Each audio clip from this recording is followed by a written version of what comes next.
Rosetta, are you better? Are you well, well, well? Yeah, I'm turning into Arthur Strong, aren't I?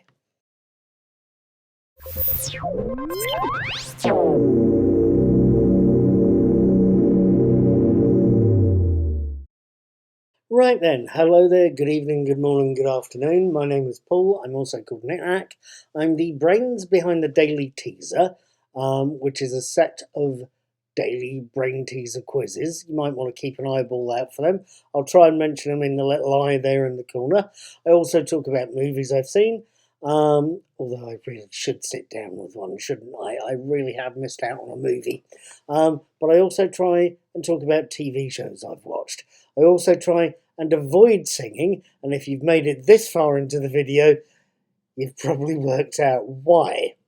At any rate, I'm starting to worry I'm turning into a...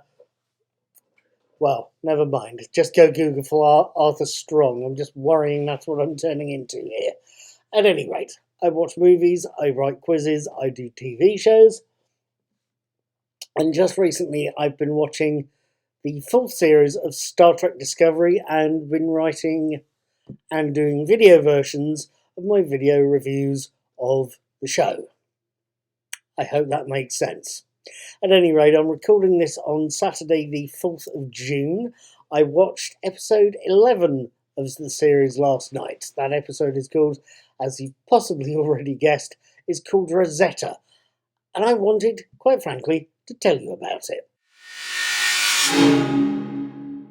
Episode 11, Rosetta, opens with the usual summary of previous episodes, but the scene then shifts to Captain Burnham's log entry. Captain Burnham, played by Sonequa Martin Green, needs to find out how to communicate with the 10C, the people who've unleashed the dark matter anomaly onto the Federation space. She feels the only way guaranteeing being able to do this is to learn their language in order to make first contact go as smoothly as possible. The only place to find potential clues to their language is the dead planet near the hyperfield that the aliens are hiding in.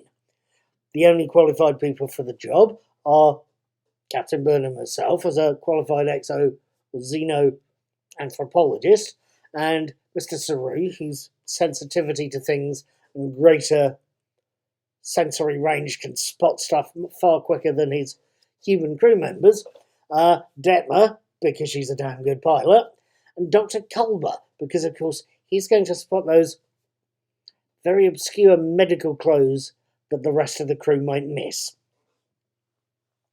Meanwhile, Burke and Taka, David Ajala and Sean Doyle, have got no intention whatsoever of communing with the 10C. The pair are still intent on destroying the dark matter anomaly, but in order to get details and in order to get themselves into the hyperfield to do that, the only way to do that is to attach themselves to the Discovery, but the only way to make sure they can do that undetectedly is to sneak onto the Discovery, turn off the relevant sensors, attach themselves to the Discovery, and then hope like hell. Either way, they've got to manually do that and sneak onto the Discovery without being caught. Do you get the feeling that things are going to get slightly hairy? Now, to quote the old song, and I'm going to do it again, to hell with it, I don't care if you don't like my singing. Rosetta, are you better? Are you well, well, well? That is the question I was asking myself going into this particular episode. And Rosetta, as the title, gives me a chance to dig up the video. It's on the written version of this blog, the Alan Price Georgie Fame song. Either way, and as you're probably aware, I've been watching this series for a while now, and found that the past few episodes are a little too dialogue heavy for my taste. Star Trek, I think, is always better when it's a little more action-led. Rosetta, on the other hand, and I was concerned going into this that it would be or would not be the sort of pace I'd prefer to see a Star Trek episode. I went into Rosetta thinking, you're going to get another chat fest, aren't you, Paul? And granted, I think Rosetta could have gone the same way. Could, I stress. Again, it's got a touch of dialogue. And as wonderful as Sonequa Martin Green's opening log entry was for this episode, I felt that log entry was a little too long for me, possibly. I felt they maybe could have chopped off a few lines at the end of it and shifted the rest of the opening teaser into the main part of the episode. Saying that, the episode as a whole... It's 21:30. Thank you, Katie. The episode as a whole gets underway really rapidly. The awaiting get to the Tensee's ruined homeworld, Saru finds himself overwhelmed with fear, as do Dr. Kalber and Captain Burnham herself. They get overwhelmed with fear, stress, panic, and that fear, that panic, left Lieutenant Detmer unaffected. Turns out Captain Burnham, Saru, and Dr. Kalber have all stepped in a patch of black dust, of hydrocarbon dust, that turns out to be how the Tensee communicate. They release pheromones that are fossilized, and that's what scares the three main crew members. There's another patch I should add later in the episode that causes an overwhelming feeling of comfort, for example. So it doesn't take them much more than about 10 minutes or so to work out that's the basis for the Tensee's communication abilities. That's how they talk. They release pheromones. But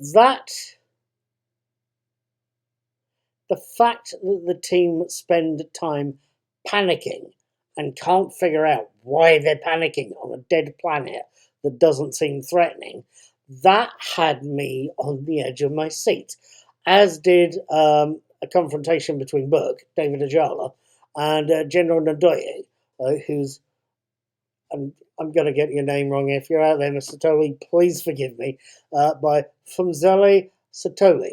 And that's that little confrontation there that reminds you, yes, this is Star Trek, yes, for all the lovey-doveyness of Discovery, that's part of Discovery, yes, they occasionally have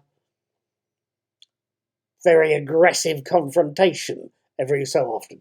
I actually enjoyed that. That again, the panic of the away team and this confrontation between Ndoye and Book. It reminded me of Star Trek at its higher qualities, when it's doing well. There's confrontation and there's a lot of running around panicking. It's a beautifully done bit of stuff.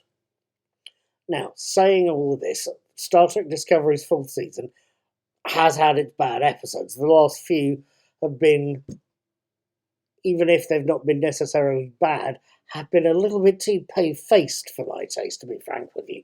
Rosetta, on the other hand, is a great little episode, and one I felt was both enjoyable and worth my time, and I think if you're watching this series, it's something you'll agree with.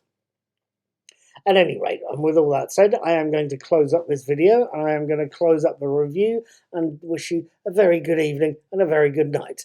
But I'm also going to remind you that next Friday is the 10th of June 2022. That is when I'm going to be watching the next episode of Star Trek Discovery, Species 10C. I'll have my written review up by the 10th of June, and hopefully I'll see you then. Leave me a comment on the written review, leave me a comment, like and share here. Hopefully I'll see you then. Don't forget to hit subscribe. Live long.